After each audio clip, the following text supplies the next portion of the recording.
আসসালামু আলাইকুম রহমতুল্লাহ। এক ইসলামিক সঙ্গীত শিল্পী সেই ভাই একটা ইসলাম সঙ্গীত পরিবেশন করছে যে কি বলেছে আকাবির, কি বলেছে তোমার পীর, সেগুলো বাদ দিয়ে কোরআন হাদিস মানো। ঠিক আছে, এবং সে কথাটা কতটুকু যুক্তি বলছে। হ্যাঁ, কথাটা ঠিক আছে, কারণ আমার পীর কি বলছে বা আমার শাহেক কি বলছে সে তো ভুলও বলতে পারে, ঠিক আছে না? সেক্ষেত্রে আমাদের অবশ্যই কোরআন হাদিস চর্চা করতে হবে, পড়তে হবে, তাহলে আমরা বুঝতে পারবো সে সঠিক বলছে না ভুল বলছে। এবং সে যদি সঠিক বলে থাকে সেক্ষেত্রে আমরা সঠিকটা থেকে জ্ঞান অর্জন করব, আর যদি ভুল বলে থাকে সেটা আমরা পরিত্যাগ করব। সে গজলটা ঠিক আছে আমার মনে হয়, কিন্তু এখানে একটু সংশোধন হওয়া জরুরি আমি মনে করি। যে কী বলেছে তোমার পীর, কী বলেছে আকাবির। আকাবির পীর কিন্তু সঠিকও বলতে পারে।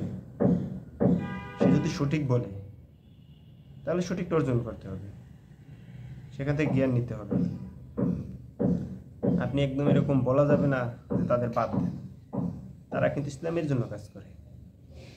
ঠিক আছে, তারা যে যারা পথভ্রষ্ট বা খারাপ পথের দিকে যাচ্ছে তাদের দিকে আল্লাহর দিকে আহ্বান করে, আল্লাহর পথের দিকে আহ্বান করে, তারা কিন্তু খারাপ পথে আহ্বান করে না। ঠিক আছে, কিন্তু হ্যাঁ এখানে একটু ওই যে যদি সেই সব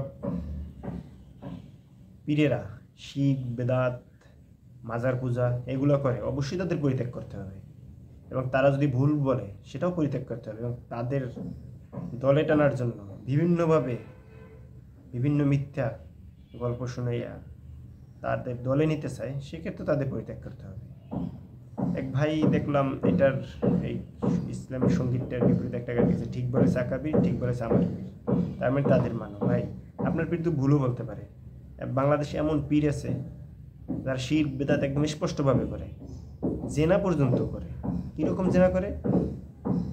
একটা মেয়ে তার সামনে যাচ্ছে, এই আমি বিভিন্ন ফেসবুকে দেখছি, কিছু পীরের কথা বলতেছি, এগুলো ভণ্ড, তাদের কাছে মেয়েরা বেপর্দাভাবে যায়।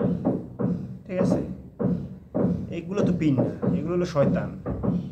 ঠিক আছে, যারা সত্যিকারের পীর তারা কিন্তু দিনদার নেককার এবং আল্লাহ ভীরু, তাদের ভিতরে আল্লাহর ভয় আছে। হ্যাঁ, কিছু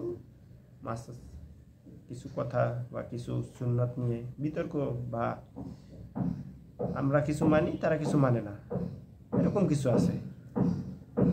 তো তাই বলে পীরদের যে একটা গ্রহণযোগ্যতা, তাদের যে কথা সেগুলো গ্রহণ করতে পারবে না, এটা হতে পারে না।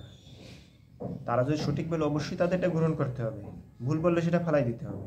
সেটা পীর হোক, শাহেক হোক, ইসলামিক যে কোনো বক্তা হোক, ঠিক আছে। এবং অবশ্যই তাকে পরিত্যাগ করতে হবে যে স্পষ্টভাবে শিরক বেদাতের ভিতর লিপ্ত, তার ওয়াজ কোনোভাবেই শোনা যাবে না, এটাই বলতে চাচ্ছি। সুতরাং আসলে একজন একটা ইসলাম সঙ্গীত গাইলো, সেটার একদম সম্পূর্ণ বিরোধিতা করলাম, এটা আসলে হওয়া উচিত না। ঠিক আছে, তা সে যতটুকু সঠিক বলছে ততটুকু আমাকে অবশ্যই সাপোর্ট দিতে হবে। সুতরাং ভালো থাকবেন, যেটা সঠিক আপনি সেটাই গ্রহণ করুন। কোরআন হাদিস নিজে পড়াশোনা করুন। ঠিক আছে, নিজে পড়াশোনা না করলে আসলে বুঝতে পারবো না যে কোনটা সঠিক কোনটা ভুল।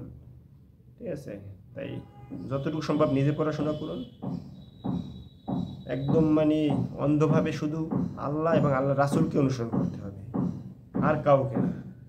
ঠিক আছে, আল্লাহ কোরআন দিছে, নবী সাল্লাল্লাহু হাদিস আছে, সুতরাং সেগুলোই অনুসরণ করতে হবে এবং সেগুলো পড়তে হবে, পড়ার বিকল্প কিছু নাই। সবাই ভালো থাকবেন, সুস্থ থাকবেন, বেশি বেশি পড়ি, জ্ঞান অর্জন করা ফরজ, সবাই জ্ঞান অর্জন করুন।